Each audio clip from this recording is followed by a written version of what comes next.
ሰላም የእግዚአብሔር ሰው ይሄንን ሜሴጅ የምተውልህ ለምስክርነት ነበረ። አንድ ጊዜ ቲክቶክ ላይ ለሚያማችሁ ይጸልይላችሁ ሲባል ገብቼ ተጸልዮልኝ ነበር። ምንድን ነበር የሚያደርገኝ? ወደ 2 አመት አካባቢ የቆየ ነገር ነበር። ማለት ምንድነው ጭንቅላቴ ላይና አይኔን ልክ ከሌሊቱ 2 ሰዓት አካባቢ በእኛ ሀገር ይቆጠቁጠኛል። ህልም ልክ ሳይ ነው የምነቃው። ልክ ስነቃ ጭንቅላቴ እንደዛ ሆኖ አገኘዋለሁ ከአይኔ ጨምሮ፣ ሆዴም እንደዛ ይሆናል። እና ከተወሰነ ጊዜ በኋላ የአይኔ ይተወኛል። ግን ኤቭሪዴ ይሄ ነገር ይሆን ነበር። ኤቭሪዴ 2 ሰዓት ላይ ነቃለው። ይሄ ነገር የሚቀጥል ነበር። አንተ ጋር ገብቼ ተጸልዮልኝ ጭንቅላቴና አይኔን የሚቆጠቁጠኝ ነገር ጠፋ። ከዛ ለሆዴ ጾም ጸሎት እንጸልያለን ተባለ። ጾም ጸሎት ተይዞ ተጸለየ።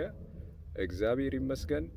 ከዛን ጊዜ በኋላ ይሄን ነገር አይቼው አላቅም። ጌታ ኢየሱስ ዘመንህን ይባርከው፣ በጸጋ ላይ ጸጋ ይጨምርልኝ። መንፈስ ቅዱስ ይባረክ። ተባረክልኝ።